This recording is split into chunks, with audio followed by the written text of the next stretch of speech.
Hey everybody, we're continuing here with part 3 of Secrets to Successful Leaders.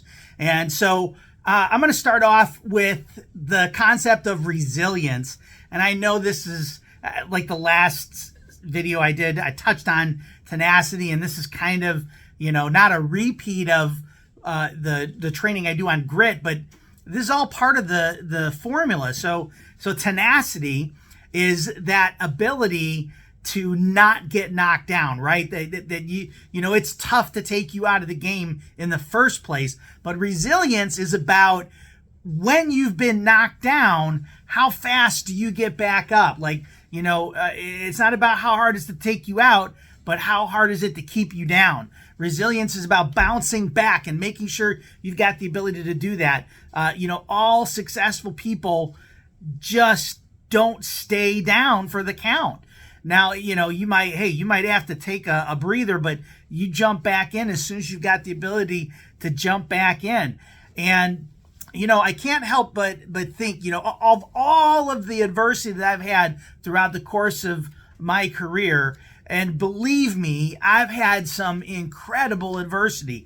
And the interesting thing is even after you've been through adversity and you have some success and you kind of grow this thing, and I've been very blessed to be a pretty significant level of success in my life right now. But even now, trust me, I face adversity, right? The people that are making millions of dollars all of a sudden did not hit easy street. My mentor said, hey, listen, the reason why I'm getting paid $7 million a year is because I have the ability to handle $7 million problems. And so adversity never goes away, but how you deal with it, your resilience. I have found over the course of my life that the way to handle adversity is to just go straight through it and go through it as quickly as you can, and then just get back up on your feet. That's resilience, right? That's your ability to bounce back. You're gonna face adversity, you're gonna have challenges, but the ability to make it through and then keep on going, right? That is a critical element, critical element of success. The next thing is to unlock your natural creativity. Now, inside of a business like I run, we have a system. We've got a formatted system. So you don't want to get too creative with the components of the system. But where you want to unlock your natural creativity, there are two key areas that I think are really important in all businesses. Number one is when you do have adversity, when you do have a challenge, when you do have a problem to solve, that's the opportunity to unlock your natural creativity and come up with a way to overcome that challenge. There's always a way. You just got to figure it out, right? That's where you can really engage in that natural creativity to overcome adversity. And then again, in a business like ours, man, we are big on recognition. I think it's important that companies understand that when people feel good, they do good. So how creative can you be in your ability to encourage and praise and lift up other people, right? Those are two great places to engage your natural creativity, right? You can still be creative inside the confines of any system. What are some of the ways that you can get creative about doing what you already do without changing the structure and nature of what you do? The next element, the next secret of successful leaders is to really be dedicated to continuous personal and professional development. Reading good books.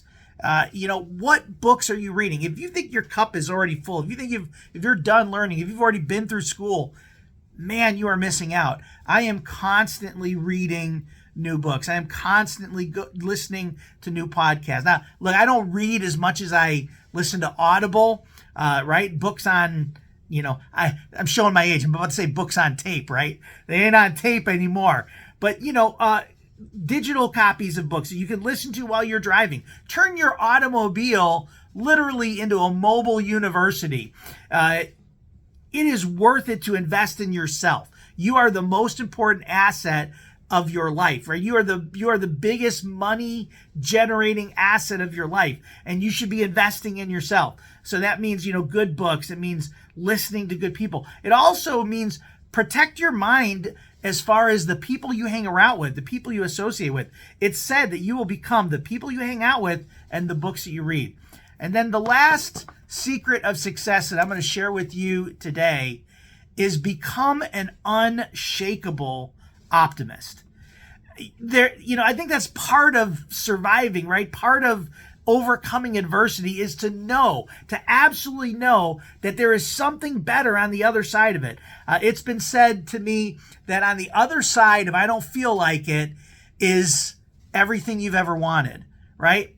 The other side of almost giving up is everything you've ever wanted to accomplish. And so be an unshakable optimist. There is a better tomorrow if you are willing to forge it, if you have the courage to chase after it.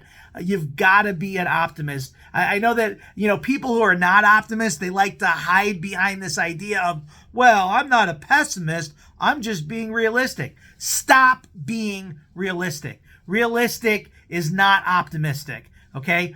You've got to chase down your dreams. You got to chase down what is possible. Even if it's improbable, chase down what is possible and even go after a little bit of the impossible, because you'll be amazed at how blurry that line is in real life. What you think is impossible is not. It is possible. In fact, it's probable if you're willing to go after it and believe that you can do it. And I'm not talking about magic hocus pocus. I'm just talking about unlocking that power, that capacity, that ability you've got within because you believe you can do it.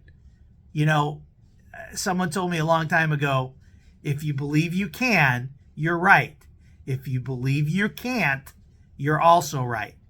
I don't know. Which one do you want to pick from those?